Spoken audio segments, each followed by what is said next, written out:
To understand the bind Trump is now in, you need to hold in your mind three things simultaneously: what he promised, what he achieved, and what he is now accepting. What he promised. In the days and weeks following the launch of Operation Epic Fury on February 28th, Trump set out a series of objectives. Unconditional surrender. Iran can never get a nuclear weapon, his word used repeatedly. Regime change, then an outcome he predicted and appeared to welcome. And the Strait of Hormuz opened fully on America's terms without Iranian conditions, what he achieved. The military results of Operation Epic Fury were genuinely significant by any objective measure. Supreme Leader Ali Khamenei killed. Iran's air defense systems largely dismantled. Its military infrastructure heavily degraded. The IRGC lost commanders, facilities, and capability. The ceasefire brokered on April 8th removed Iran from active combat, at least officially. By military metrics, the United States won the opening phase of this war comprehensively. What he is now accepting. A one-page memorandum that separates Hormuz from the nuclear question, exactly the sequencing Iran wanted from the beginning and Washington rejected for 2 months. A 30-day negotiating window for the nuclear issue. Not its resolution, not its dismantlement, its discussion. No regime change. No unconditional surrender. Iran's nuclear program intact. Iran's IRGC still operating. Iran's Hormuz control, in some form, still a contested reality. As CNN's analysis published today puts it directly, Trump is not getting what he initially wanted from this war. That sentence, from a major news outlet, 8 days after Trump said the war would be over quickly, is the central fact around which everything else in this story turns. Here is why Trump's position in this conflict is genuinely precarious, and why every possible exit carries a cost. Option 1. Escalate. Trump could order a new comprehensive wave of strikes, resuming Operation Epic Fury, targeting Iran's nuclear infrastructure directly, attempting to achieve the military objective of ending Iran's nuclear capability by force. CENTCOM has prepared strike packages. The Dark Eagle hypersonic missile deployment request is reportedly still on the table. The military capacity is real, but the political capacity is not. A new Washington Post-ABC Ipsos poll shows 61% of Americans believe the use of military force against Iran was a mistake. Trump's approval ratings are at historic lows. Republicans are worried about the 2026 midterms. Every week, the strait stays closed. Gas stays above $4 a gallon. Resuming strikes, with all the risk of Iranian retaliation against U.S. troops, Gulf state partners, and global shipping lanes, would deepen every one of those political wounds simultaneously. Option 2. Accept the deal on the table. The one-page memorandum would reopen Hormuz, lift the blockade, end active hostilities, and push the nuclear question to a 30-day window. Oil prices would fall, markets would rally, gas prices would ease. The domestic political relief would be immediate and real. But then Trump would have to explain what the war was for.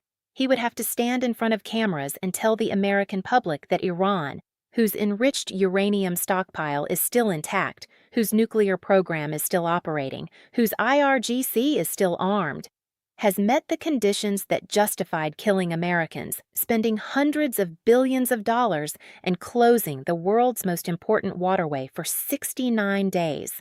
Option 3. Maintain the current limbo. Keep the ceasefire technically alive. Keep the blockade running. Keep the one-page memorandum in negotiation. Buy time. Wait for Iran's economy to crack further, for Iran's leadership to fracture, for domestic political pressure to produce a better proposal. The problem: every day of limbo costs $500 million from Iran's economy and an unknowable amount from America's political capital. And as CNN noted, Trump appears anxious to end a conflict that has proven more deeply entrenched than he foretold. There is no clean exit.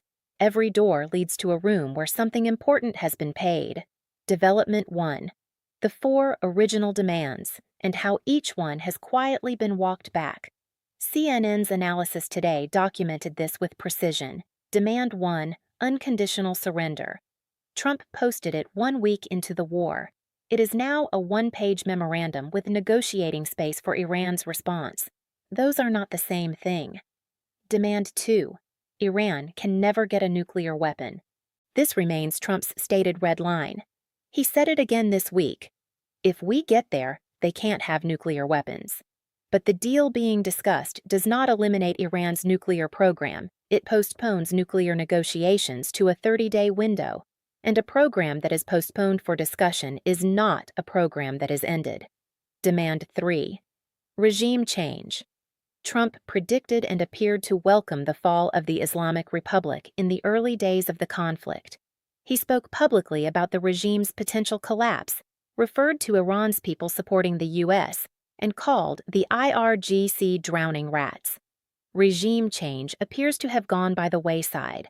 The regime is still in place. It is economically damaged. It is internationally isolated. But the Islamic Republic's flag still flies over Tehran. Demand 4.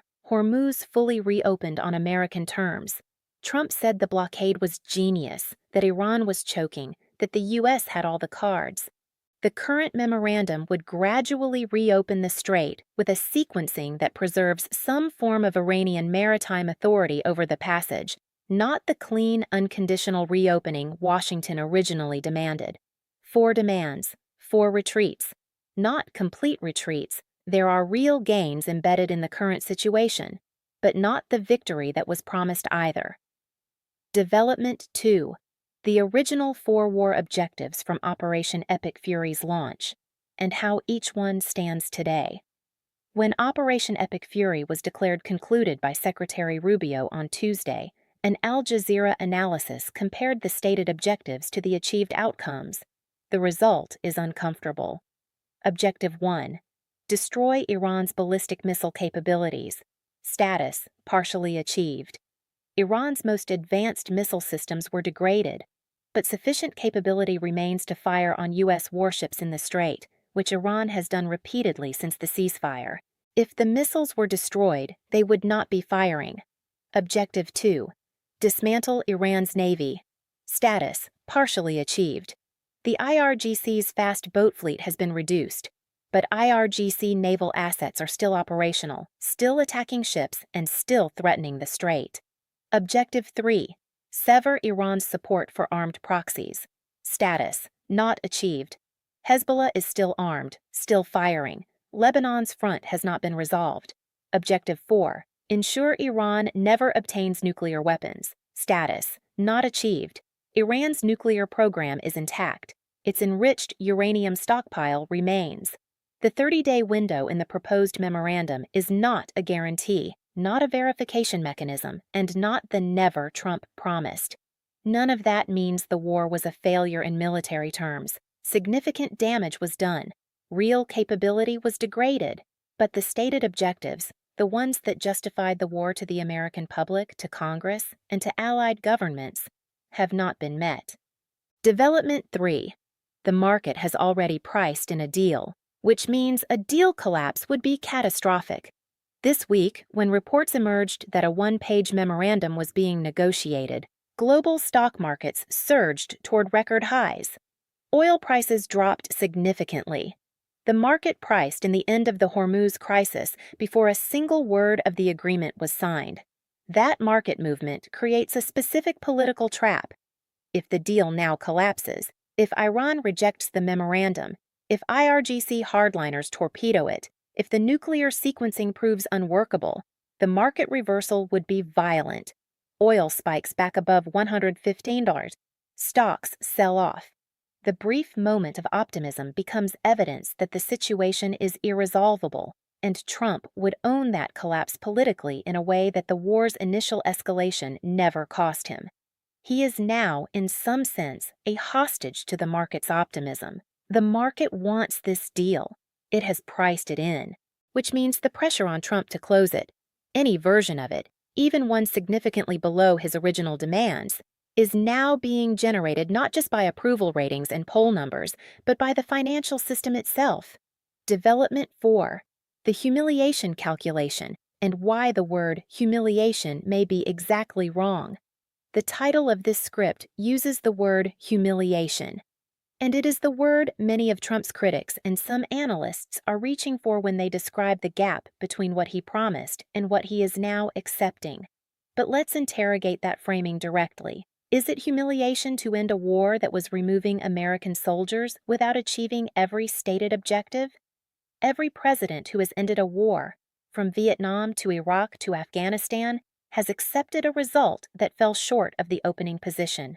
The question is not whether the result is perfect. The question is whether it is sufficient, defensible, and real. Trump's strongest counter-argument is also his most politically compelling one. He did what every previous president refused to do. He struck Iran directly. He killed Iran's supreme leader. He imposed the most devastating blockade the country has ever experienced. He forced Iran, for the first time in 45 years of the Islamic Republic's history, to the negotiating table on terms that included its nuclear program. Whether the deal that results from that pressure is unconditional surrender, or something significantly less than that, the political framing of the outcome will be determined not by the deal's details, but by how Trump presents them. And Trump's capacity to present a partial outcome as total victory is, by historical record, considerable. The humiliation, if it exists, is not in the deal. It is in the comparison between the promises made and the deal reached. And that comparison is a real one that opponents will make relentlessly in 2026 and 2028. The question is not whether Trump gets a deal. It is whether he can sell it, and whether the American public paying $4.45 a gallon and watching 13 flag-draped coffins come home will accept the sale. Let me put this moment into its full frame. Trump launched the Iran war with a clarity of stated purpose that was unusual even for him. Unconditional surrender, regime change. Iran never gets a nuclear weapon. Those goals defined the war's justification to the public, to Congress, and to history. 69 days later, Iran's regime is still in power. Iran's nuclear program is intact. The Hormuz negotiation is built on Iran's preferred sequencing, and the best deal available appears to be a temporary pause in hostilities, followed by 30 days of nuclear talks that may or may not produce anything. The domestic political cost is real and documented. Historic low approval ratings, 61% public opposition to the war, Republican anxiety about midterms, a Treasury Secretary who said the war was somewhat more effective than the bombing, implying the bombing itself was not enough, a Secretary of State who declared the operation concluded without all objectives achieved. For the world, whatever deal emerges will define the next decade of nuclear non-proliferation. If Iran retains its nuclear program under any framework the U.S. accepts, every other country watching this conflict will draw the same lesson. The U.S. will absorb enormous costs to prevent nuclear weapons, but will ultimately accept a pause rather than demand irreversible disarmament. For the American military, 13 service members dead, billions in operational costs, a naval posture in the Gulf that cannot be maintained indefinitely, and 15,000 service members still deployed to an operation their commander-in-chief has described as both concluded and ongoing in the same week.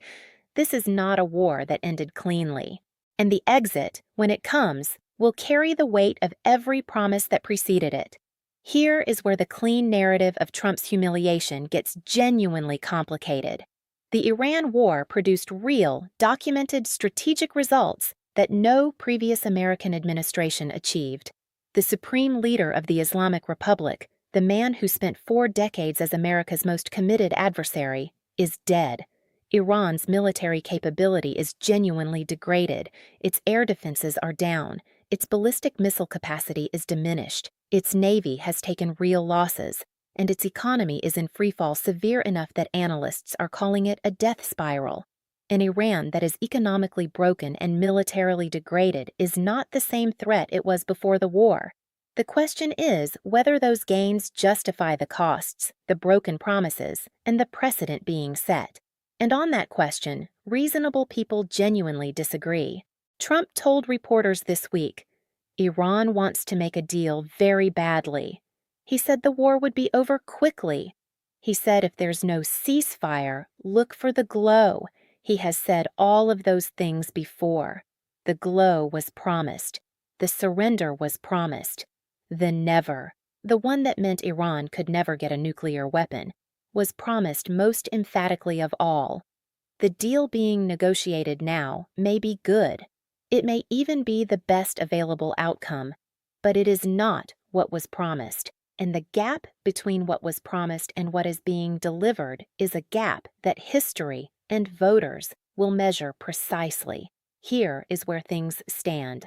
Trump launched the Iran war with a promise of unconditional surrender. He is now pursuing a one-page memorandum. He promised Iran would never get a nuclear weapon.